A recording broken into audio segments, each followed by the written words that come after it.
नमस्कार, मैं नीरज दुबे आर्या इस परिवार में आप सभी का हार्दिक स्वागत करता हूं। जैसा कि हम लोग जानते हैं कि हमारी क्लासेस 15 जनवरी से UP PCS and RO ARO और ओनली जीएस नोट्स के लिए क्लासेस हमारी स्टार्ट हो चुकी हैं।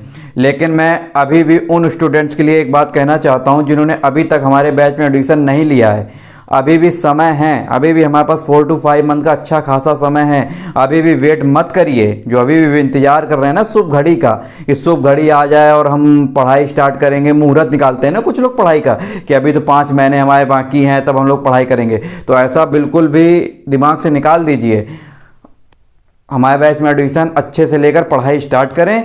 हम आपको भरोसा दिलाते हैं कि जो भी हमारे साथ 4 to 5 मंथ में इन 4 to 5 मंथ में मेहनत कर लेगा उसका सिलेक्शन निश्चित है।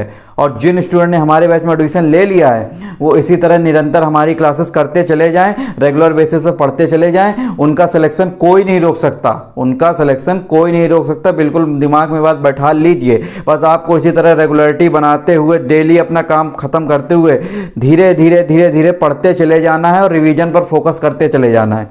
ठीक है, तो आप लोगों को बस यही कहना चाहता हूं कि समय का वेट मत करिए, पढ़ाई स्टार्ट कर दीजिए और इसी तरह से अपनी पढ़ाई को कंटिन्यू करिए। तो जैसा कि हम लोगों ने अपनी मेडिवल हिस्ट्री की क्लासेस स्टार्ट कर ली थी, तो पहली क्लास में हमने आपको सिलेबस डिटेल में बताया था कि क्या क्या हमें आखिर इसमें पढ़ना है, आखिर हमें क्या क्या इसमें पढ़ना है वो हमें पता चल गया था।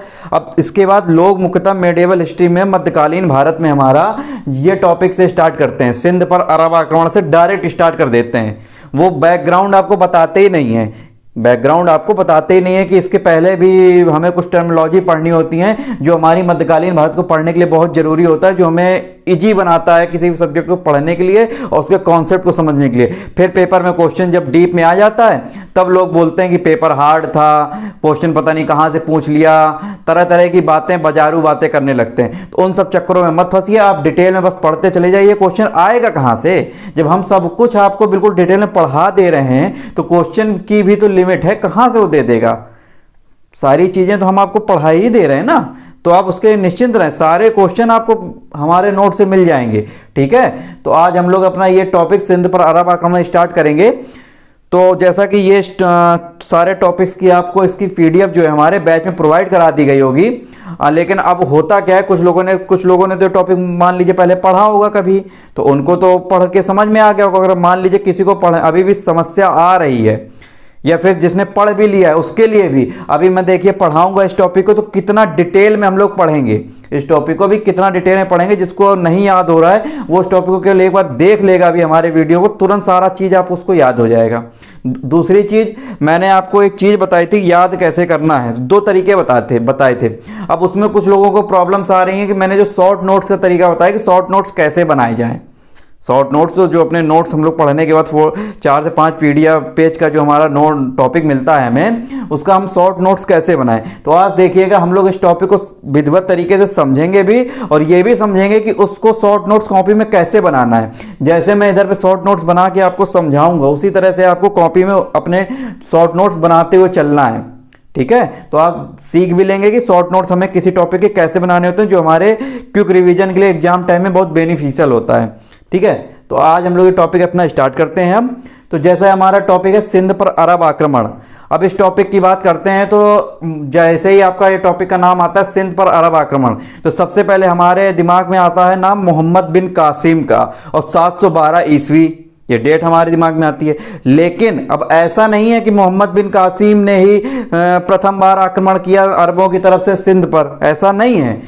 इसके पहले भी अरबों की तरफ से सिंध पर या भारत के किसी क्षेत्र पर आक्रमण हो रहे थे, लेकिन मोहम्मद बिन कासिम का जो आक्रमण था वो अंतिम रूप से उस आक्रमण के बाद उसको विजय मिली थी उस आक्रमण में। मतलब पहले जो अरब आक्रमण होते थे हमारे सिंध पर या भारत के किसी अन्य हिस्से पर, उसमें अभी तक अरबी लोगों को विजय नहीं मिल रही थी।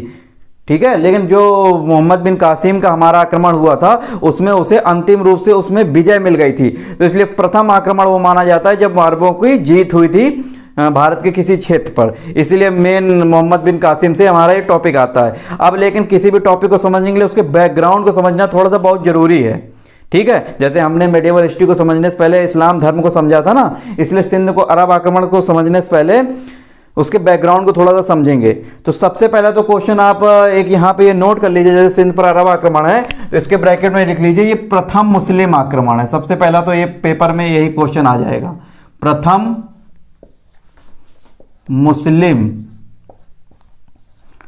मुस्लिम आक्रमण है ये हमारा, ठीक है। प्रथम मुस्लिम आक्रमण कैसे हुआ? तो सबसे पहले इस्लाम धर्म से परिचय जो है अरबी लोगों का हुआ था। मोहम्मद साहब थे जो हमारे पैगंबर, उन्होंने अरबी क्षेत्र में, अरब में इस्लाम धर्म का प्रचार प्रसार किया था, ठीक है। तो अरबी क्षेत्र में सबसे पहले इस्लाम धर्म का प्रचार प्रसार हुआ। तो अरबी वाज द फर्स्ट अटैकर थे हमारे भारत पर अटैक करने वाले, जिनकी वजह से भारतीयों को इस्लाम धर्म से परिचय हुआ भारतीयों का। तो अब क्वेश्चन आएगा कि इस्लाम धर्म का भारतीयों से परिचय किन की वजह से हुआ था? तो उसका आंसर होगा अरबी लोगों की वजह से हमारा जो है इस्लाम धर्म से परिचय जो है हमारा भारतवासियों का हुआ था, ठीक है। तो एक क्वेश्चन देखिए यहीं से निकल आया कि इस सिंध पर अरब आक्रमण है जो हमारा, ये प्रथम मुस्लिम आक्रमण के तौर पर भी जाना जाता है। अब इसमें अगला पॉइंट है कि सबसे पहला सिंध पर अरब आक्रमण कब हुआ था? भाई मोहम्मद बिन कासिम ने जब आक्रमण किया था वो तो अंतिम रूप से उसको विजय मिल गई थी उस आक्रमण में, लेकिन जब पहला आक्रमण हुआ था जिसमें लगातार असफल हो रहे थे अरबी लोग, और उसके कारण क्या थे, क्यों आक्रमण कर रहे थे, फिर उसमें बाद में जब मोहम्मद बिन कासिम ने आक्रमण किया तो तत्कालिक कारण क्या हो जाता है, वो सारी चीजें देखते हैं। तो सबसे पहले हम लोग इसमें देखेंगे कि हमारा सबसे पहले आक्रमण हमारा सिंध पर अरबों की तरफ से कब हुआ था? तो 636 ईस्वी में। आपको देखकर बहुत ही आश्चर्य होगा, 636 ईस्वी में, ठीक है। किसने आक्रमण सबसे सर्वप्रथम किया था? तो एक अरबी सेनापति था, उसका नाम था ईरानी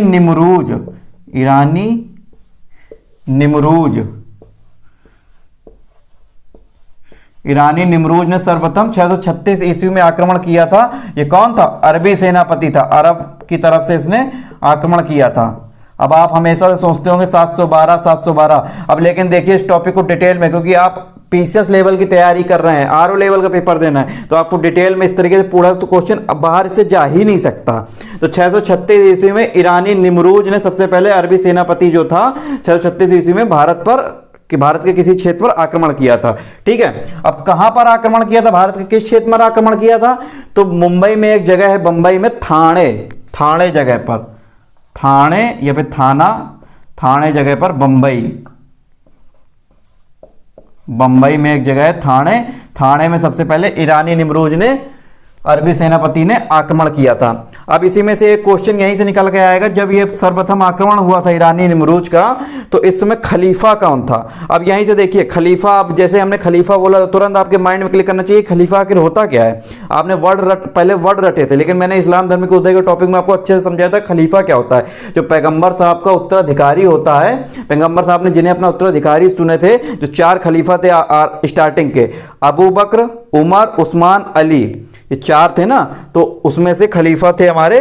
तो जब इसका ईरानी निमरूज का आक्रमण हुआ तो उस समय खलीफा कौन था, किसकी सत्ता के अकॉर्डिंग अरबी लोग इस्लाम धर्म चलता था?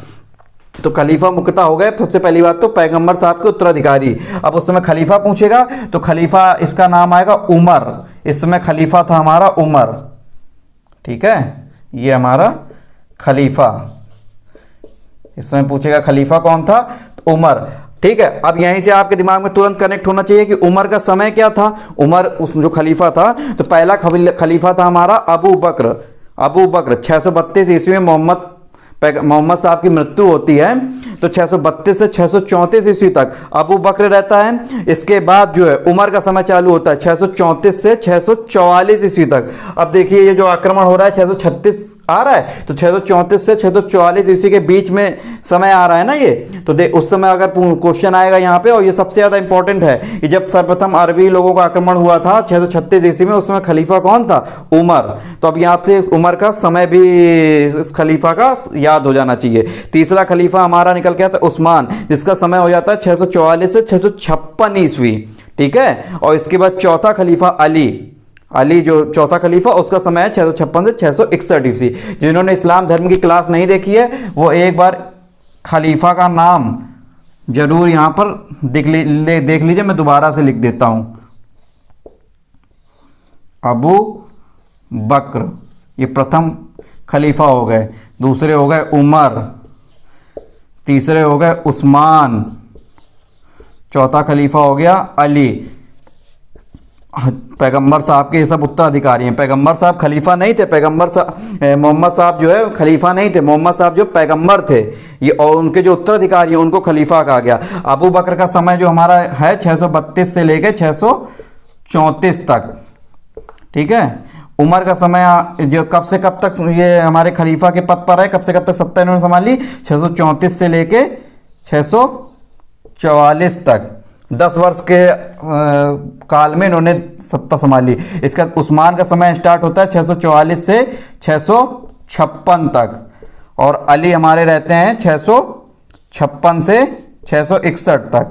इसके बाद एक मुमय्या नाम का व्यक्ति आता है जो खिलाफत की सत्ता की अवधारणा को बदल देता है और उमय्यद वंश की स्थापना करता है अली की हत्या करने के बाद। तो उसी के वजह से मुस्लिम लोग जो है मुहर्रम शोक के तौर पर मनाते हैं, ताजिया निकालते हैं अली की हत्या के बाद। तो ये खलीफा है। अब देखिए उमर का समय क्या आ रहा है 636 से 644, और इसी के समय देखिए यहाँ पे 636 में, इसी का जो बीच में समय आ रहा है 636 में प्रथम आक्रमण हुआ था ईरानी निमरूज का। तो खलीफा उसके समय पर कौन हो गया, उमर। इसी तरह से चीज़ों को कनेक्ट करते हुए पढ़ना है कि उमर नाम आया तो उससे कितनी चीज़ें निकल के आ गई हमारे सामने, देखिए, ठीक है। तो ये हमारा हो गया। अब इसमें एक क्वेश्चन और पूछेगा, एक क्वेश्चन डीप में, अब आयोग बहुत ज़्यादा डीप में जाएगा तो उससे एक क्वेश्चन और पूछेगा कि ये तो डायरेक्ट सन हो गया 636 ईस्वी। अब पूछेगा कि अरबी लोगों का भारत के किसी क्षेत्र पर किस सदी में आक्रमण हुआ था। आपको डायरेक्ट ईयर ना देकर, सन ना देकर, सदी आपसे पूछ लेगा कि किस सदी में आक्रमण हुआ था। तो 636 ईस्वी,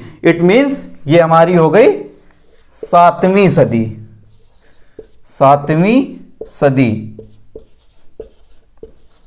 7वीं सदी में ये हमारा आक्रमण सर्वप्रथम अरबी लोगों का सिंध पर या भाई भारत के किसी क्षेत्र पर हुआ था 7वीं सदी में, ठीक है।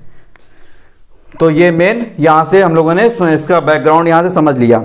अब इसके बाद समय चालू होता है। अब यहीं से हम लोग एक चीज और समझ लेते हैं कि इस समय किस राजवंश की सत्ता थी, कौन सा राजवंश इस समय स्टेब्लिश था जब हमारा ये आक्रमण होता है सर्वप्रथम अरबी लोगों का। तो इस समय सत्ता थी हमारी किसकी, राय वंश की सत्ता थी, राय वंश, राय वंश की सत्ता थी उस समय भारत के क्षेत्र पर, राय वंश की सत्ता थी, ठीक है। इसमें राय वंश की सत्ता थी भारत के किसी क्षेत्र पर, राय वंश की सत्ता थी, मतलब 7वीं सदी के उत्तरार्ध में, मतलब आधे से ज्यादा, 7वीं सदी का जो है आधे से ज्यादा के बाद राय वंश की सत्ता थी। अब राय वंश में पूछेगा कौन शासक था उस समय, तो इसमें शासक का नाम यहां पर लिखिए, राय सहासी द्वितीय, शासक का नाम है राय वंश के शासक का राय सहासी द्वितीय, या फिर कहीं कहीं पर इसी का नाम आपको लिखा मिल जाएगा क्या, सिहरस द्वितीय, सिहरस द्वितीय, कुछ भी दोनों नाम पूछे जा सकते हैं, एक ही नाम है एक ही लोगों के, लेकिन अलग अलग नाम से पूछा जा सकता है। तो उस समय राय वंश की सत्ता थी जब हमारा ईरानी निमरूज का आक्रमण हुआ था, और कौन शासक था उसमें, राय सासी द्वितीय या सिहरस द्वितीय, ठीक है। इतना आप लोग नोट करिए, जिसको स्क्रीनशॉट लेना है स्क्रीनशॉट ले सकता है, फिर हम लोग इसके आगे की बात करते हैं।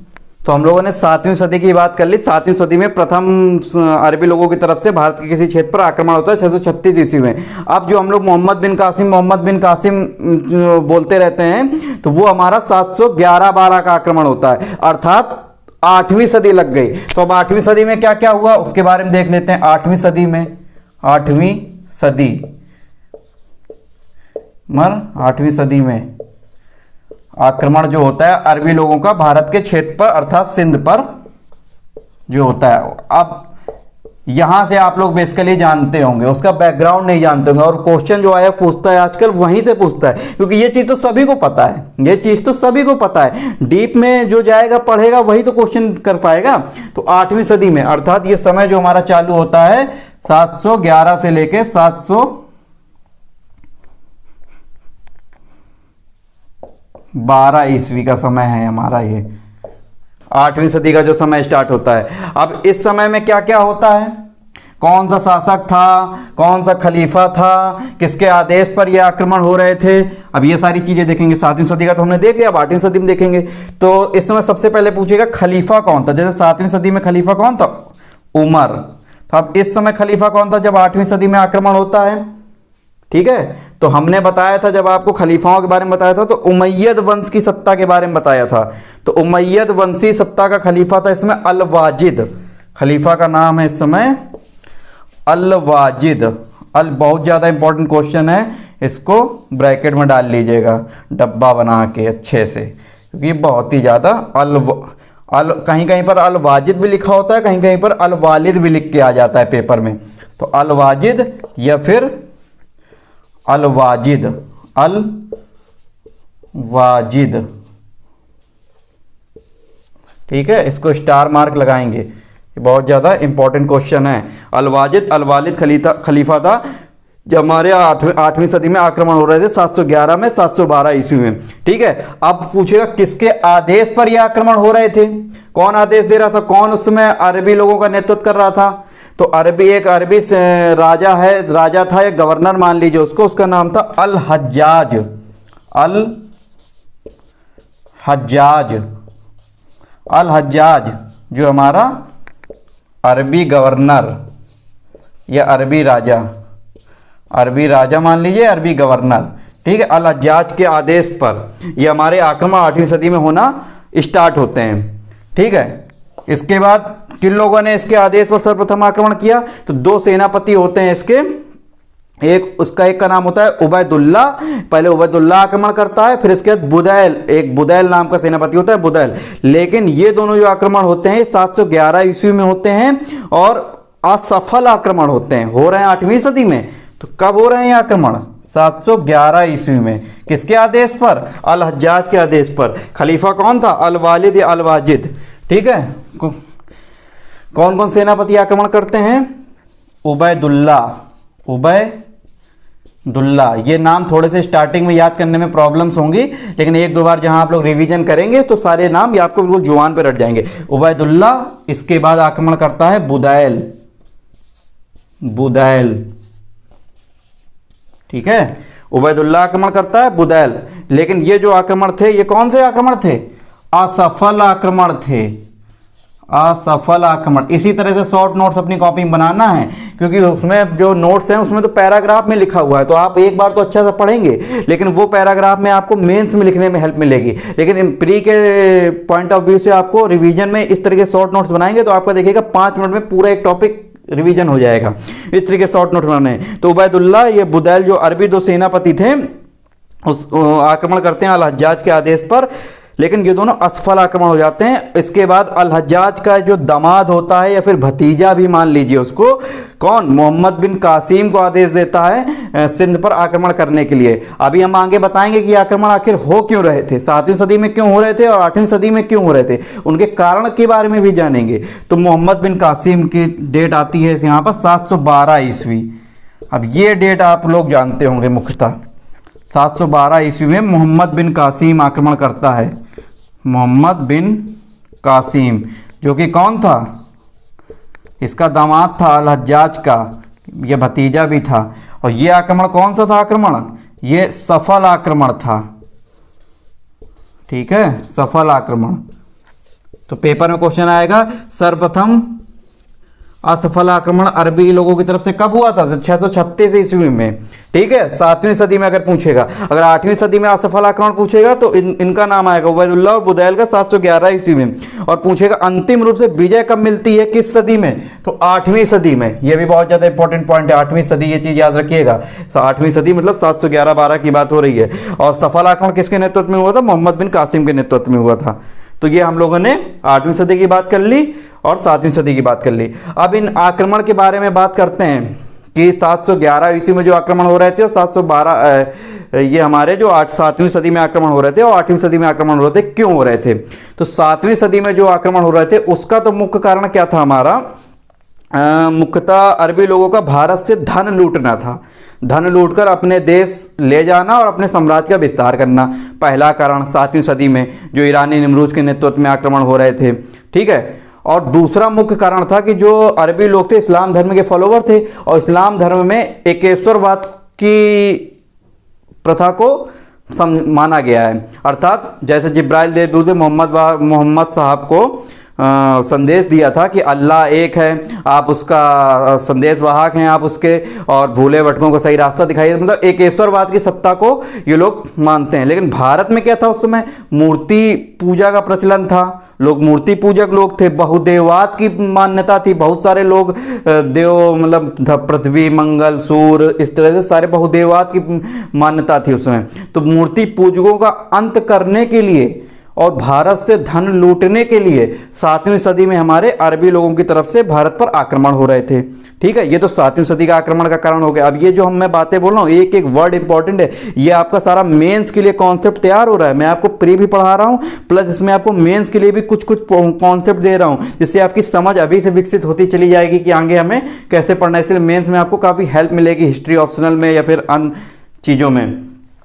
तो आपका क्या है, जो 7वीं सदी का हमने कॉन्सेप्ट समझ लिया कि आक्रमण के कारण क्या थे। अब 8वीं सदी में तत्काल, ये तो हमारे कारण पर स्थायी कारण हो गए कि इस वजह से हो रहा था। अब 8वीं सदी में एक तात्कालिक कारण जुड़ जाता है। तो हम लोग 8वीं सदी की बात कर रहे थे, तो जो 7वीं सदी से हमारी 7वीं सदी को उत्तरार्ध से रायवंश की सत्ता चली आ रही थी लगातार। लेकिन 8वीं सदी में क्या चेंजेस आते हैं जिसकी वजह से तात्कालिक कारण में तब्दील हो जाता है हमारा, मोहम्मद बिन कासिम आक्रमण करने के लिए मजबूर हो जाता है। ऐसा क्या कारण हो जाता है, तो उसको हम लोग समझेंगे। तो सबसे पहले तो देखेंगे, अब थोड़ा सा बैकग्राउंड, अब पृष्ठभूमि समझने की कोशिश करते हैं क्यों इस कारण आक्रमण होता है 8वीं सदी में। तो सबसे पहले जानेंगे कि रायवंश की सत्ता रहती है हमारी, जो चलती चली आ रही है लगातार, रायवंश की सत्ता। ठीक है, रायवंश की सत्ता। अब रायवंश की सत्ता में जो शासक की बात करेंगे, शासक कौन था, राय साहसी द्वितीय, राय साहसी द्वितीय। ठीक है, इसी के समय से ईरानी निमरूज या फिर अन्य अदर आक्रमण भी चलते चले आ रहे हैं। 636 ईस्वी में भी आक्रमण होता है 600 उमर खलीफा के समय, और 647 ईस्वी में उस्मान के समय भी आक्रमण होता है। यह भी याद करिएगा, उस्मान जो तीसरे खलीफा होते हैं उनके समय भी आक्रमण होता है। लेकिन ये सारे आक्रमण असफल के थे हमारे, लेकिन सफल आक्रमण मोहम्मद बिन कासिम के नेतृत्व में होता है। ठीक है, तो अब होता क्या है, रायवंश की सत्ता चली आ रही थी, उसका शासक हमारा राय साहसी द्वितीय था। लेकिन इसका एक ब्राह्मण मंत्री था, उसका नाम था चच, ब्राह्मण मंत्री था, जो कि रायवंश की सत्ता को हथिया लेता है, रायवंश की सत्ता को हथिया लेता है और अपनी एक नई सत्ता स्थापित करता है, ब्राह्मण वंश स्थापित करता है। तो चच जो है हमारा क्या करता है, ब्राह्मण वंश की स्थापना करता है, रायवंश की सत्ता हत्या करके। इसका एक ब्राह्मण मंत्री था चच। ठीक है, तो चच के 2 पुत्र थे। तो 2 पुत्रों में से जो छोटा पुत्र होता है उसका नाम होता है, चच का पुत्र होता है दाहिर, एक पुत्र होता है दाहिर। अब तो मेन असली कहानी अब यहां से चालू होती है दाहिर से। दाहिर के समय क्या होता है, अरबी लोगों के जहाज जो है श्रीलंका से चले आ रहे थे। तो हमारा जो सिंध का क्षेत्र था वहां पर एक बंदरगाह पड़ता था, देवल बंदरगाह पड़ता था। तो देवल बंदरगाह के चारों तो समुद्री लुटेरे रहा करते थे। ठीक है, तो उन समुद्री लुटेरे क्या करते थे, जो अरबी जहाज आते थे फिर अन्य जहाज आते थे, उनमें लूटपाट किया करते थे। तो अरबी जहाज आ रहे थे तो समुद्री लुटेरों ने अरबी जहाजों को लूटा। ठीक है, अरबी जहाजों को लूटा। तो जब ये सूचना अल हज्जाज के पास पहुंचती है, जो अरबी गवर्नर राजा था, वो एक दूत अपना भेजता है दाहिर के पास में कि भैया ये आपके राज्य में सब गलत हो रहा है, ऐसा मत करिए। लेकिन दाहिर अपने घमंड में होते हैं, क्योंकि इनको सत्ता तो अपने पिताजी की बनी बनाई मिल गई थी, इसके लिए तो इन्हें मेहनत करनी नहीं पड़ी, तो ये घमंड में हमेशा रहते हैं। तो इनसे बस एक गलती हो जाती है कि उस दूत को, ये दूत जो आता है अरब की तरफ से, उसकी ये हत्या करवा देते हैं। बात तो इन्होंने मानी नहीं, और दूसरी बात हत्या भी करवा दी। और ये सबसे बड़ी गलती दाहिर से हो जाती है। जब ये अल हज्जाज को पता चलता है, तब अरबी लोगों के आक्रमण दोबारा से शुरू हो जाते हैं, और यही एक तात्कालिक कारण के रूप में तब्दील हो जाता है, मेन कारण। तो फिर हमारा जो अल हज्जाज होता है अपने 2 सेनापतियों को भेजता है, उबैदुल्लाह और बुदैल को, लेकिन वो दोनों आक्रमण असफल हो जाते हैं। इसके बाद 712 ईस्वी मोहम्मद बिन कासिम, जो उसका दामाद था अल हज्जाज का, उसको भेजता है, और दाहिर और मोहम्मद बिन कासिम के बीच में 20 जून, डेट याद रखिएगा, 20 जून 712 ईस्वी को राबोर एक जगह होती है जो कहाँ पर, देवल बंदरगाह के पास में एक जगह है राबोर, या फिर राजौर भी नाम लिखा आता है। तो राबोर और राजौर का युद्ध होता है दाहिर के बीच में, मोहम्मद बिन कासिम के बीच में। दाहिर हार जाता है और इसकी हत्या हो जाती है और मोहम्मद बिन कासिम जो है सिंध के क्षेत्र पर कब्जा कर लेता है।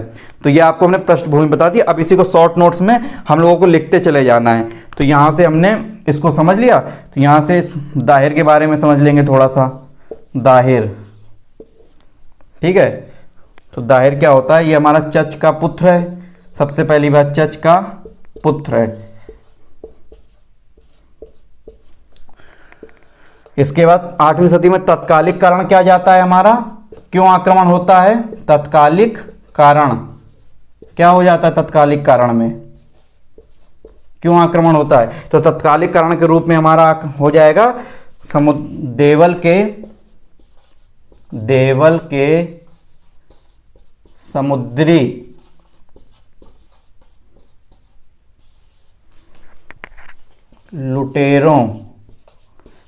लुटेरों द्वारा, देवल के समुद्री लुटेरों द्वारा अरबी जहाज़ों को लूटना, अरबी जहाज़ों को लूटना, यही तत्कालिक कारण 8वीं सदी में हो जाता है। इसी की वजह से अरबी आक्रमण दोबारा से चालू होते हैं। तो ये देखिए, ये कॉन्सेप्ट की बात निकल के आती है। अब क्वेश्चन आपका ये मेंस में बहुत ज़्यादा इंपॉर्टेंट करेगा कि आखिर ये कारण आक्रमण क्यों हो रहे थे। ठीक है, तो ये स्क्रीनशॉट ले लीजिए, फिर आगे हम लोग बात करते हैं। ठीक है, तो इसके बाद हम लोग देखेंगे एक डेट, ये इंपॉर्टेंट है, इसको अच्छे से इंपॉर्टेंट लगा लीजिएगा। ये डेट है 20 जून 712 ईस्वी। ठीक है, इसको इंपॉर्टेंट डेट लगा लीजिएगा, इससे क्वेश्चन आएगा ही आएगा। ठीक है, इसको इंपॉर्टेंट डेट लगा लीजिए। इसको इस तरीके से डब्बे में जो इंपॉर्टेंट होता है उसको हाईलाइट करिए, या फिर इस तरीके से डब्बे में डालिए उसको।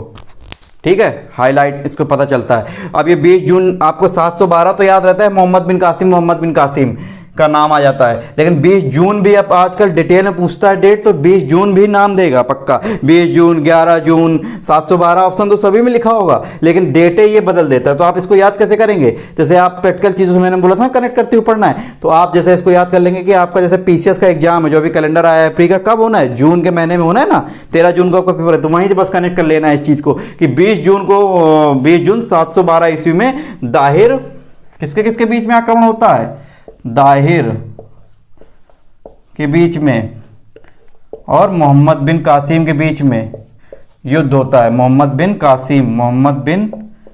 कासिम के बीच में युद्ध होता है। और कहां पर युद्ध होता है, तो एक जगह होती है राबोर या राजौर। तो जिस जगह पर युद्ध होता है हमारा, उसी जगह के नाम पर उस युद्ध का नाम पड़ जाता है। तो देवल के पास एक जगह रहती है राबोर, तो उसी के नाम पर हमारा ये नाम पड़ जाता है। तो इसको लिख लेंगे राबोर ऑब्लिक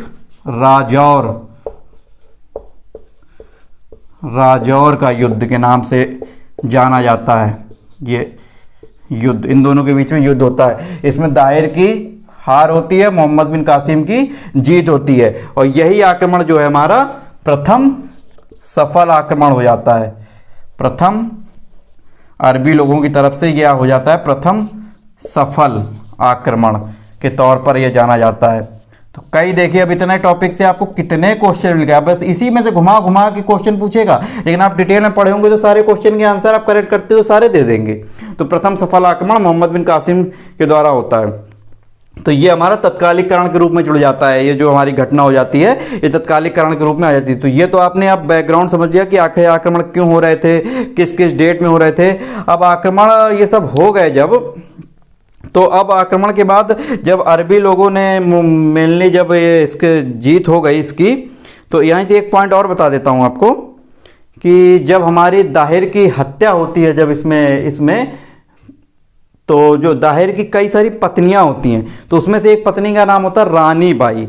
रानी बाई इसकी मृत्यु के बाद भी मोर्चा संभालती है और मोहम्मद बिन कासिम का सामना करती है, लेकिन उसको समझ में आ जाता है कि हम जीत नहीं पाएंगे, हम जीत नहीं पाएंगे। तो वो क्या करती है, अब एक प्रथा का नाम सुने होंगे आप, जौहर प्रथा।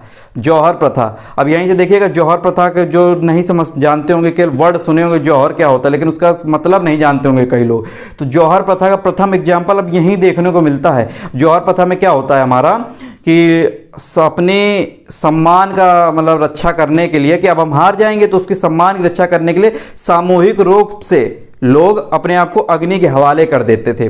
तो यही काम कुछ रानी बाई ने किया। जब रानी बाई को लग गया कि हम मोहम्मद बिन कासिम का सामना नहीं कर पाएंगे, तो रानी बाई ने अपने कुछ जो उनकी सेना वेना थी, साथ में इन्होंने अग्नि के हवाले अपने को हवाले कर दिया, अग्नि के हवाले। तो यहीं पे प्रथम बात निकल के आती है कि जौहर का प्रथम एग्जाम्पल कहाँ देखने को मिलता है। तो यही जो एक घटना हो जाती है, इसी को जौहर का प्रथम एग्जाम्पल देखने को मिलता है। एक घटना का नाम सुनेंगे आप, सती प्रथा। सती प्रथा में केंद्र में केवल स्त्री होती है, केवल एक स्त्री अपनी आग के अग्नि के हवाले अपने को करती है और उसकी मृत्यु होती है। लेकिन जौहर प्रथा में सामूहिक रूप से जो उसके साथ के लोग होते हैं वो अपने आप को अग्नि के हवाले करते हैं। तो जौहर का प्रथम एग्जाम्पल कहाँ पे देखने को मिलता है, इसी घटना में, जो इसकी पत्नी होती है रानी बाई। तो इस पॉइंट को भी आप लोग नोट कर लेंगे यहाँ पर एरो बना के। जो रानी बाई होती है, रानी बाई, ये सब डिटेल में है क्वेश्चन, ये सारे जानते रहिए। ये हमारी दाहिर की पत्नी होती है। तो यहीं पर हमारा जौहर का प्रथम एग्जाम्पल, ये जौहर करती हैं, तो जौहर का प्रथम एग्जाम्पल देखने को मिलता है जौहर का। अब जैसे आपने घटना तो समझ ली, जैसे ही आप ये जौहर का प्रथम एग्जाम्पल समझेंगे, प्रथम उदाहरण, तो आपको तुरंत उसका बैकग्राउंड याद आ जाएगा। तो यहीं से जौहर का प्रथम उदाहरण देखने को मिलता है। तो ये तो मेन कारण हो गए। अब जब सिंध अरबी लोगों ने सिंध के क्षेत्र को जीत लिया, तो सिंध के क्षेत्र को जीतने के बाद उन्होंने क्या क्या काम किए, क्या क्या प्रभाव पड़े सिंध के क्षेत्र में जब अरबी लोगों की सत्ता हासिल हो गई। तो अब हम लोग देख लेते हैं क्या क्या कारण हुए। सबसे पहले मोहम्मद बिन कासिम ने सिंध के क्षेत्र में क्या किया, प्रभाव क्या क्या पड़े। जब अरबी लोगों ने जीत लिया, मोहम्मद बिन कासिम ने जीत लिया, तो सिंध के क्षेत्र में प्रभाव क्या क्या पड़े। तो सबसे पहले सिंध के क्षेत्र में क्या क्या चेंजेस हुए, क्या क्या अरबी लोगों ने सिंध के क्षेत्र में काम किया।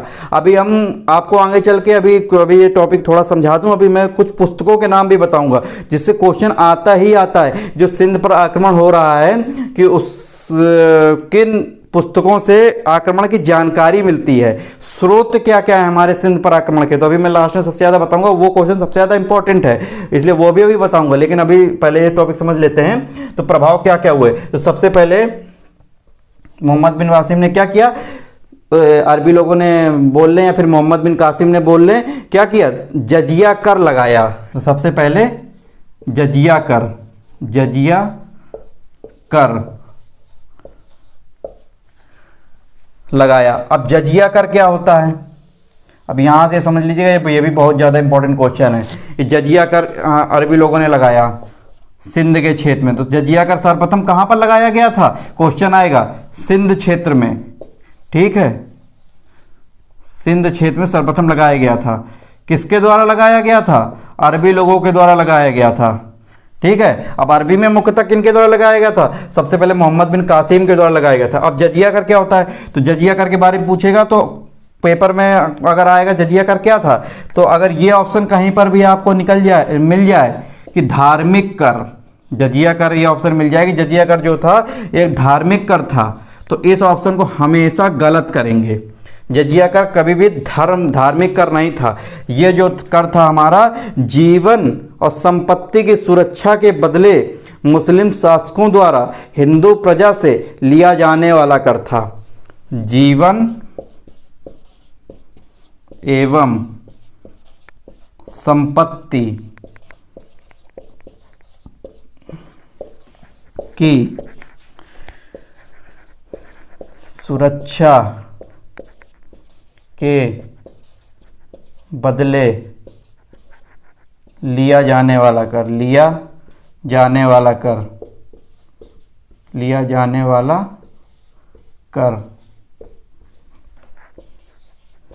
मुस्लिम शासकों के द्वारा हिंदू प्रजा से लिया जाता था। अब हिंदू प्रजा में किनसे नहीं लिया जाता था, तो ये कर हमारा ब्राह्मणों से नहीं लिया जाता था, महिलाओं से नहीं लिया जाता था, बच्चों से नहीं लिया जाता था, भिखारियों से नहीं लिया जाता था। इस तरीके से जो दुर्लभ मतलब भिखारी हैं, छोटे बच्चे हैं, महिलाएं हैं, ब्राह्मण हैं, उनसे ये कर नहीं लिया जाता था और बाकी सभी से ये हिंदू लोगों से वसूल किया जाता था मुस्लिम शासकों द्वारा। लेकिन ये हमेशा याद रखिएगा कि ये कभी भी क्वेश्चन आ जाए कि जजिया कर एक धार्मिक कर था, बिल्कुल गलत है ऑप्शन। ये बिल्कुल सही ऑप्शन है कि हमारे जीवन और संपत्ति की सुरक्षा के बदले लिया जाने वाला कर था। अब इसमें क्वेश्चन आएगा, सर्वप्रथम तो हमारा मोहम्मद बिन कासिम ने अरबी लोगों ने लगाया था। अब इसमें क्वेश्चन आएगा कि ब्राह्मणों से भी जजिया कर सर्वप्रथम किसने वसूल कर लिया था। वैसे अलाउ नहीं था ब्राह्मणों से वसूल करना, लेकिन एक फिरोज शाह तुगलक आता है, फिरोज शाह तुगलक ने ब्राह्मणों से भी जजिया कर वसूला था। पहला क्वेश्चन ये नोट कर लीजिएगा, ब्राह्मणों से फिरोज शाह तुगलक ने जजिया कर वसूला था। दूसरी बात, 1564 ईस्वी में 1564 ईस्वी में अकबर ने जजिया कर को समाप्त कर दिया। अकबर ने जजिया कर को समाप्त कर दिया, लेकिन उसके बाद औरंगजेब ने 1679 में जजिया कर को पुनः एक बार प्रारंभ कर देता है औरंगजेब। ये सारे पॉइंट हैं, इसको नोट करते रहिएगा, ठीक है। 1679 में औरंगजेब पुनः से जजिया कर को स्टार्ट कर देता है। अब अंतिम रूप से जजिया कर को समाप्त कौन करता है, तो मोहम्मद शाह रंगीला। किसके अनुरोध पर समाप्त करता है, जयसिंह द्वितीय। किस ईयर में समाप्त करता है, 1720 ईस्वी। 1720 ईस्वी में जयसिंह द्वितीय के अनुरोध पर मोहम्मद शाह रंगीला अंतिम रूप से जजिया कर को समाप्त कर देता है और सर्वप्रथम जजिया कर लगाया था मोहम्मद बिन कासिम ने, ठीक है। ब्राह्मणों से एफएसटी ने, फिरोज शाह तुगलक ने जजिया कर ब्राह्मणों से भी वसूला था, ठीक है। ये सारी जजिया कर के बारे में स्पेशल अलग से नोट बना के कहीं लिख लीजिएगा, इतनी सारी बातें केवल जजिया कर से निकल के आती हैं। तो सर सबसे पहला तो प्रभाव ये निकल के देखने को मिलता है जब अरबी लोगों ने जीत लिया कि इन्होंने जजिया कर सबसे सिंध के क्षेत्र में अरबी लोगों ने लगा दिया। दूसरा क्या निकल के आता है, अरबी लोगों ने एक दिरहम नाम का सिक्का चलाया। दिरहम सिक्का चलाया सिंध क्षेत्र में, ठीक है। ये सिक्का बेसिकली किसका बना होता था, तांबा का बना होता था। ये भी क्वेश्चन इंपॉर्टेंट है। दिरहम नाम का सिक्का किसने चलाया, अरबी लोगों ने चलाया सर्वप्रथम, और सिक्का तांबे का बना होता था। ये दो महत्वपूर्ण घटनाएं हो गई। और क्या क्या घटनाएं होती हैं, अब मैं कुछ पॉइंट्स हैं जो आपको डिटेल में बता देता हूं, वो आपके सारे नोट्स में लिखे हुए हैं, लेकिन मैं आपको एक बार बता देता हूं कि आपको अगर मान लीजिए कुछ तथ्य छूट भी गए हैं, नोट में से छूटे नहीं हैं, लेकिन अगर छूट भी गए तो आप उसको नोट कर लेंगे और जिनको नोट्स में समझ में नहीं आया वो आप सुन लेंगे। तो एक दो तो हमारे ये प्रभाव तो ये देखने को मिल गया कि दिरहम नाम को उन्होंने सिक्का चलाया था और जजिया कर सर्वप्रथम लगाया था।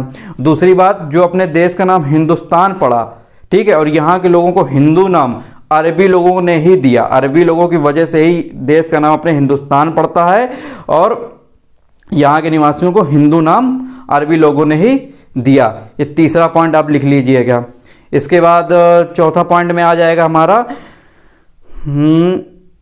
अरबी लोगों से ही भारत की जो मरुभूमि थी, मतलब मरुस्थल वाली भूमि में कृषि होना स्टार्ट हुई, ठीक है। अरबी लोगों ने सर्वप्रथम भारत के क्षेत्र पर मरुभूमि को उपजाऊ बनाया और कृषि करना स्टार्ट किया और सर्वप्रथम खजूर की कृषि की। तो कृषि की जो देन है मरुभूमि में वो अरबी लोगों की ही देन है, ठीक है। ये पॉइंट हो गया। अब यहाँ से अब अरबी लोगों को भी भारतीयों से कुछ सीखने को मिला होगा जब यहाँ पर आए। तो अरबी लोगों ने भारतीयों से क्या क्या सीखा, तो चिकित्सा की जानकारी, दर्शन शास्त्र की जानकारी, खगोल शास्त्र की जानकारी, ये सारी जानकारी भारतीयों से अरबी लोगों को हुई। भारतीयों से इन्होंने अरबी लोगों ने सारी जानकारियाँ सीखी, जारी जानकारी, इनको चीज़ें पता चली। इसके बाद अंक एवं दशमलव प्रणाली पद्धति की जानकारी भी अरबी लोगों को भारतीयों से ही हुई थी और इसलिए उन्होंने इसका नाम हिंदसा दिया। तो पेपर में आएगा जैसे क्वेश्चन, अंक एवं दशमलव प्रणाली से क्या आशा है, रिलेट करने को आ जाएगा। जैसे हिंदसा एक वर्ड डला होगा तो अंक एवं दशमलव पद्धति को रिलेट कर देंगे हम लोग हिंदसा से। इसकी जानकारी अरबियों को भारतीयों से ही हुई थी अंक एवं दशमलव प्रणाली की, इसलिए इन्होंने इसका नाम हिंदसा दिया नाम अरबी लोगों ने। और शून्य की जानकारी भी अरबी लोगों को भारतीयों से ही हुई थी। ये सारे इंपॉर्टेंट पॉइंट्स हैं। इसके बाद और क्या अरबी लोगों ने काम किया यहाँ पर, तो और अरबी लोगों ने कुछ भारतीय ग्रंथ या भारतीय पुस्तकों का अरबी भाषा में अनुवाद करवाया। तो अब ये क्वेश्चन सबसे ज़्यादा इंपॉर्टेंट है। तो प्रभाव में हमारा तीसरा पॉइंट, हम लोगों ने कई सारे पॉइंट मैंने बता दिए, वो एज इट इज नोट कर लेंगे अगर हमारे नोट्स में नहीं है। वैसे सारे पॉइंट हैं और जो नहीं मिलते मैंने जो A4 साइज की सीट लगवाई थी लास्ट में उसमें नोट कर लेंगे एडिशनल। इसके प्रभाव में अगला क्या होता है, तो कुछ भारतीय ग्रंथों का, भारतीय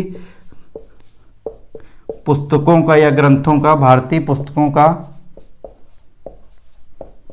अरबी भाषा में अनुवाद कराया। भारतीय पुस्तकों का अरबी में अनुवाद, अरबी भाषा में अनुवाद करवाया। अब कौन कौन सी पुस्तकें हैं जिनका जिनका अनुवाद कराया? ठीक है, अब यहां से क्वेश्चन आएगा। तो जैसे आर्यभट्ट का सूर्य सिद्धांत, ठीक है, पुस्तक का नाम है, उसका अरबी भाषा में अनुवाद करवाया।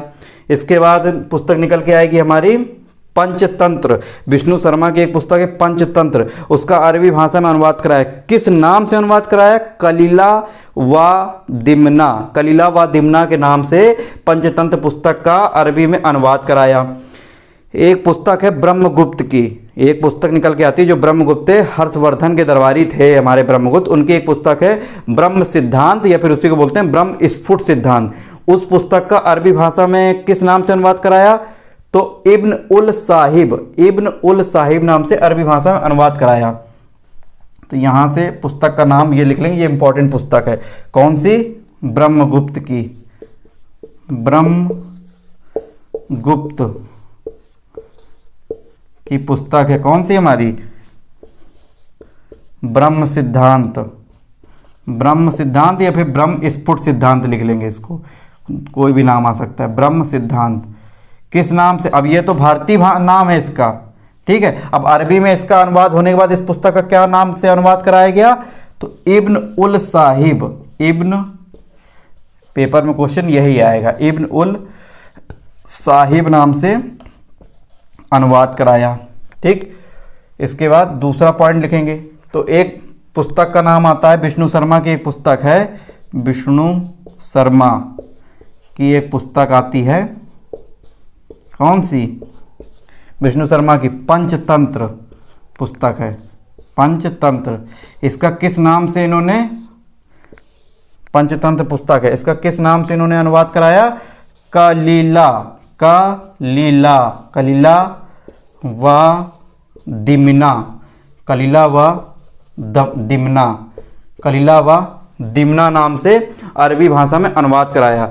और ना, अब ये दो पुस्तकें बहुत ज़्यादा इंपॉर्टेंट है, इनमें अंडरलाइन कर लीजिएगा, कलीला व दिमना और इब्न उल साहिब, दो पुस्तकें हैं, ब्रह्म सिद्धांत या ब्रह्म स्फुट सिद्धांत और पंचतंत्र। तो पुस्तकों से क्वेश्चन जरूर आता है। और भी कई सारी पुस्तकें हैं, जैसे आर्यभट्ट का सूर्य सिद्धांत और ब्रह्मगुप्त की, और एक पुस्तक है हमारी ब्रह्मगुप्त की खंडखाद्य, खंडखाद्य पुस्तक का भी अरबी भाषा में अनुवाद करवाया। तो ये सारी पुस्तकें नोट कर लीजिएगा, ठीक है। तो ये हमारी, और एक क्वेश्चन और यहाँ से देखिए अब कितना डीप में क्वेश्चन और आएगा, मैं बताता हूँ अभी। अब जो अनुवादक थे, किसी ने तो इसका अरबी भाषा में इनका अनुवाद किया होगा, तो अनुवादक कौन रहे? तो एक नाम आता है निकल के अल फजारी। ये क्वेश्चन बहुत ज़्यादा इंपॉर्टेंट है, एक बार आईएएस में पूछा गया था, आयोग ने तो पीसीएस में अभी तक नहीं पूछा है, लेकिन ये क्वेश्चन अब पूछा जाएगा, मैं बता दूं। अल फजारी ये हमारे अनुवादक थे, अनुवादक, इन्होंने ही इन पुस्तकों का अनुवाद किया था, अल फजारी। ये भी इंपॉर्टेंट क्वेश्चन है, ठीक है। कौन अनुवादक थे, किन्होंने अनुवाद किया था? अल फजारी ने, इसको इंपॉर्टेंट डला देंगे, अल फजारी ने इन पुस्तकों का अरबी भाषा में अनुवाद किया था। तो हमारे एक अरबी खलीफा थे हमारे, कौन? अब ये अनुवाद सारे कहाँ पर हो रहे हैं? तो कहीं पर तो इन्होंने वो अनुवादक गृह टाइप बनाया होगा, तो उसी के लिए मैं बता रहा हूँ कि एक हमारे अरबी खलीफा थे अल मोमिन, अल मोमिन। अल मोमिन ने बगदाद में बैतुल हिकमत की स्थापना की थी। अब बैतुल हिकमत क्या है? बैतुल हिकमत जहाँ पर भारतीय ग्रंथों का या फिर विश्व भर की जितनी भी पुस्तकें थीं उन सब का अरबी भाषा में अनुवाद किया जाता था। तो वहीं पर तो अल मोमिन जो अरबी हमारे खलीफा थे, अल मोमिन ने बगदाद में बैतुल हिकमत की स्थापना की थी, वहीं पर इन सारी पुस्तकों का, भारतीय ग्रंथों का अनुवाद कराया गया था। तो ये पुस्तक के संदर्भ में सारी बातें हो गई, ठीक है। तो ये अरबियों लोगों ने काम किया। और क्या अरबियों लोगों ने भारतीयों के संदर्भ में काम किया? तो सबसे पहले अरबियों ने जो मस्जिदों में मेहराब बना होता आप देखते हैं, आर्क टाइप बना देखते हैं ना, वो अरबी लोगों की ही देन है। उन्हीं की वजह से भारत में जो मस्जिदों में मेहराब दिखता है वो अरबी लोगों को ही देन है। अब अरबी लोगों ने जो भारतीय क्षेत्रों में कुछ विजित क्षेत्र जीते, तो उन क्षेत्रों में कुछ नए नए शहरों को भी बसाया। नए नए शहरों को भी बसाया। जैसे आप एक जगह का नाम सुनते होंगे कराची, कराची जगह का नाम सुनते हैं ना, उस समय उस जगह को किस नाम से उसमें उस जगह को बसाया था, उसमें मंसूरा के नाम से जाना जाता था उस समय। आज का उसी में वही उसका नाम बदल कर हो गया कराची। मंसूरा जो उस समय था वो आज की डेट में वो कराची हो गया। इसी तरह एक जगह महफूजा, महफूजा शहर को बसाया था। अब महफूजा की वर्तमान पहचान अगर जानी जाए किससे हम उसको पहचान सकते हैं, तो जो पाकिस्तान का हैदराबाद है, उस समय पाकिस्तान तो अलग था नहीं, तो आज की डेट में जो पाकिस्तान का हैदराबाद है वही महफूजा जगह थी, और एक मुल्तान। तो इसी तरह से कई सारे शहर अरबी लोगों ने भारत में बसाए। अब जब अरबियों ने, अगला पॉइंट है हमारा, जब अरबियों ने क्षेत्र जीत लिया तो इसके बाद से कई सारे अरबी विद्वान भारत आना प्रारंभ करते हैं। तो कौन कौन से विद्वान जो भारत आते हैं, ये भी बहुत ज़्यादा इंपॉर्टेंट क्वेश्चन है। सारे क्वेश्चन सुनते चले जाइए, और जो क्वेश्चन नोट्स में नहीं मिलता है उसको नोट करिए। तो नवीं सदी में 8वीं सदी में जब मोहम्मद बिन कासिम के नेतृत्व में जीत मिल जाती है, तो नवीं सदी में एक सुलेमान अरबी विद्वान होता है, वो भारत आता है। किसके, उस समय कहाँ पर आता है, गुर्जर प्रतिहार वंश का एक राजा होता है, गुर्जर प्रतिहार वंश का एक राजा होता है मिहिर भोज, उसका नाम होता है मिहिर भोज। मिहिर भोज के समय सुलेमान जो अरबी विद्वान होता है वो भारत आता है, और वो अरब जब वापस जाता है तो वो मिहिर भोज को उसने अरबी लोगों का शत्रु बताया है। ठीक है, तो क्वेश्चन आएगा कि अरबी लोगों का शत्रु किस शासक के लिए, भारतीय शासक के लिए यूज किया गया है, मतलब उसके संदर्भ में तो सुलेमान ने किसके लिए यूज किया है, तो मिहिर भोज के समय, जो गुर्जर प्रतिहार वंश का राजा है। तो ये 9वीं सदी में आता है सुलेमान। फिर इसी के बाद 10वीं सदी में एक निकल के विद्वान आता है अल मसूदी। अल मसूदी एक विद्वान आता है, वो भी गुर्जर प्रतिहार वंश के राजा महिपाल के समय भारत आता है। ये कुछ विद्वान हैं जो जीत के बाद अरबी लोगों का, विद्वानों का सिलसिला आना भारत चालू होता है। तो ये सारी बातें हो गई। ठीक है, इसी के समय एक अरबी खलीफा और होते हैं हारून, कौन खलीफा, हारून अल रशीद। हारून अल रशीद के समय जब अरब क्षेत्र में ये खलीफा होते हैं हारून अल रशीद, उस समय हिंदू संस्कृति का अरब क्षेत्र में बहुत विस्तार होता है, बहुत ज़्यादा उस समय हिंदू संस्कृति विस्तृत होती है अरब क्षेत्र में। तो उसी की देन होती है कि हारून अल रशीद के समय ही एक अरबी व्यक्ति जो है बनारस में आता है संस्कृत सीखने, अबू मासिर उसका नाम होता है।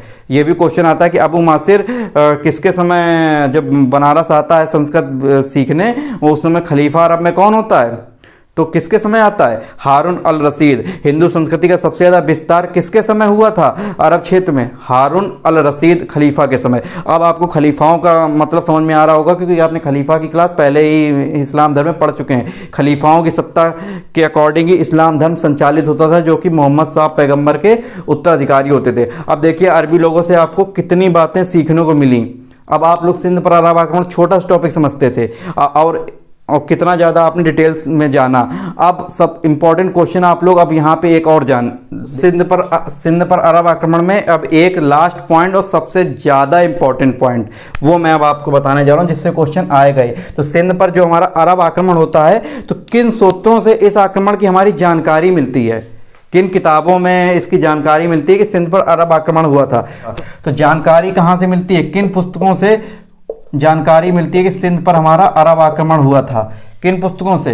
तो एक पुस्तक का नाम निकल के आएगा चचनामा। ये बहुत ज़्यादा इंपॉर्टेंट पुस्तक है, जिससे क्वेश्चन आएगा ही आएगा, इसको इंपॉर्टेंट रखिएगा। ठीक है, एक पुस्तक है चचनामा, दूसरी पुस्तक है तारीख ए सिंध, तारीख ए सिंध। इस पुस्तक से भी सिंध पर अरब आक्रमण की जानकारी मिलती है। इसके बाद तीसरी पुस्तक है किताब फुतूह अल बलदान। थोड़े कठिन वर्ड हैं, लेकिन अभी जब इसको 2-3 बार आप बोलेंगे, रिवीजन करेंगे, तो बिल्कुल आपके जुबान पर रट जाएंगे। कौन सी पुस्तक है, किताब फुतूह अल बलदान। तो ये 3 किताबें हैं जिनसे हमें सिंध पर अरब आक्रमण की जानकारी मिलती है, और इसमें सबसे ज़्यादा इंपॉर्टेंट किताब है हमारी चचनामा। ठीक है, इससे क्वेश्चन जरूर आएगा, इसको इंपॉर्टेंट मार्क कर लीजिएगा। ठीक है, चचनामा। अब चचनामा जो है मूलतः अगर देखा जाए किस भाषा में लिखी गई थी, इसके बारे में अगर देखा जाए मूलतः किस भाषा में पुस्तक लिखी गई थी, तो मूलतः ये पुस्तक जो है अरबी भाषा में लिखी गई थी। किस सदी में लिखी गई थी, तो इसकी सदी एग्जैक्ट नहीं पता, संभवतः जैसी बातें सामने आती हैं। किस सदी में? 8वीं सदी में। अगर क्वेश्चन आएगा किस सदी में संभवतः ये पुस्तक लिखी गई थी, 8वीं सदी में, संभवतः वर्ड जरूर लगा होगा मूलतः, लेकिन ये निश्चित है कि अरबी भाषा में लिखी गई थी। अब इसका अनुवाद जो किया गया था फारसी भाषा में किया गया था, और किसके द्वारा किया गया था, तो अल कूफी के द्वारा 13वीं सदी में फारसी भाषा में इसका अनुवाद किया गया था। तो इस पॉइंट को यहां पे शॉर्ट में लिखेंगे कि फारसी अनुवाद इसका, फारसी, इसी तरह से शॉर्ट नोट्स में अपने बनाना है कि आपको इंडिकेट करना है बच्ची चीजों को। फारसी अनुवाद किसके द्वारा किया गया था, अल कूफी के द्वारा, अल कूफी के द्वारा इसका फारसी अनुवाद किया गया था। कब किया गया था? 13वीं सदी में, 13वीं सदी में। ठीक है, तो ये इंपॉर्टेंट है। तो मुख्यतः बेसिकली ये जो अरबी भाषा में लिखी गई थी मूलतः, लेकिन इसका फारसी अनुवाद जो है अलकूफी के द्वारा किया गया था 13वीं सदी में। अब दूसरी पुस्तक आती है हमारी तारीख ए सिंध। तो तारीख ए सिंध जो पुस्तक है ये संभवतः, ये इसमें भी संभवतः वाली बात है कि 16वीं सदी में ये लिखी गई होगी।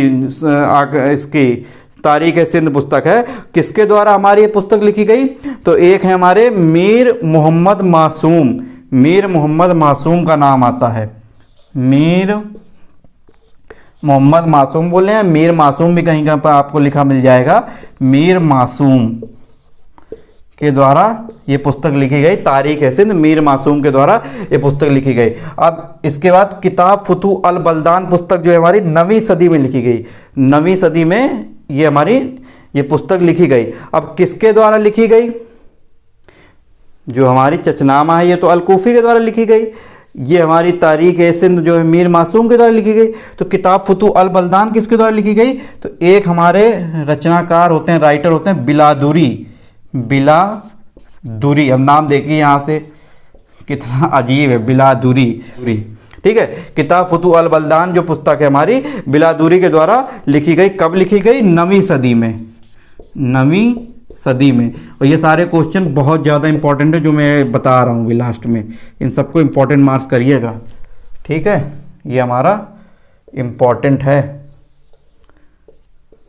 इंपॉर्टेंट मार्क कर लीजिएगा। तो किताब फुतू अल बलदान, तो ये 3 पुस्तकें हैं जिससे मुख्यतः सिंध पर अरब आक्रमण की हमको जानकारी मिलती है। तो अब देखिए आपने इस टॉपिक्स में कितना डिटेल में चीज़ों को पढ़ा, इतना डिटेल्स में ना कोई बताएगा और वहीं से क्वेश्चन आता है, क्योंकि ऊपर ऊपर तो सारी किताबों में दिया गया है, लेकिन इतना डिटेल्स में अंदर जाकर पढ़ने से ही आप आयोग की परीक्षा को क्रैक कर सकते हैं फर्स्ट अटेम्प्ट में। इसलिए एक बार पढ़िए, लेकिन अच्छे से बिल्कुल पढ़ लीजिए उसको कि दोबारा पढ़ने की हमें ज़रूरत ना पड़े। एक बार अच्छे से पढ़ के अच्छे से नोट्स बना लीजिए, उसका इतना रिवीजन कर लीजिए दिन में 3 बार 4 बार, तो मैंने बोला ही है। अभी हम लास्ट में आप खुद देखिएगा कि हम बैच खत्म होते होते आपको कितना रिवीजन करा देंगे कि आपकी सारी चीज़ें जुबान पर रट जाएंगी। तो आप निश्चिंत हो जाइए। तो ये हमारा आज हमने सिंध पर अरब आक्रमण टॉपिक जो है हमारा हमने बेसिकली खत्म कर लिया।